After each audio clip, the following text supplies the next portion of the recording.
So tomorrow is 811 on the calendar, a reminder for all of us to call 811 before you dig. Joining us now live in studio, Mike Culp from Atmos. It's always nice to see you, Mike. Thanks for coming in today. Thank y'all for having me again. I got to tell you, we always appreciate that you consistently every time bring this delicious cake. So thank you for that. And we've got a small collection of these little friends hiding around the studio here and there. So we are always glad to have you. Thanks for coming in.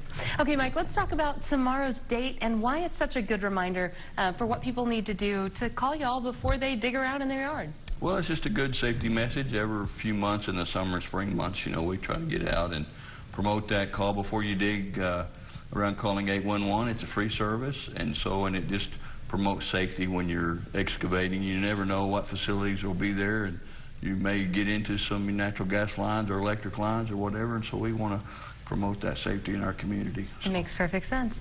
Let's talk a little bit about that. What are some of the things that you might be doing in your yard that should cause you to stop and think, I should call 811 and find out if this is safe? Sure. You know, this time of year, you know, your mailbox may get run over or different things like that. Fence repair, fence replacement. You know, there's a lot of contractors and plumbers that come out, and you may have some type of professional service that you're having somebody do, and it's always good to make sure that they call and communicate and get those facilities marked.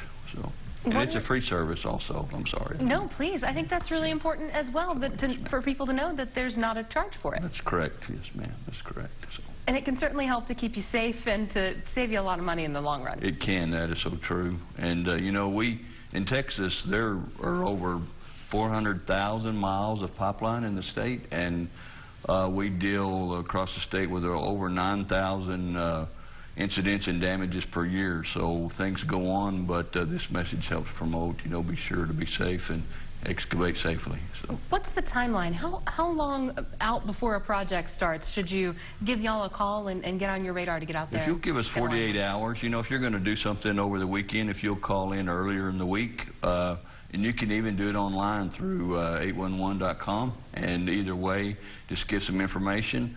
And if you also can mark, you know, we call it white lining, but you can place some like white paint down where you're going to dig and those kind of things. It helps the locator find exactly where you're going to be. And so, but that 48-hour time period gives us time to get somebody out there. So obviously there's the website, 811, where people can go. They can also call. How else can they get in touch with y'all?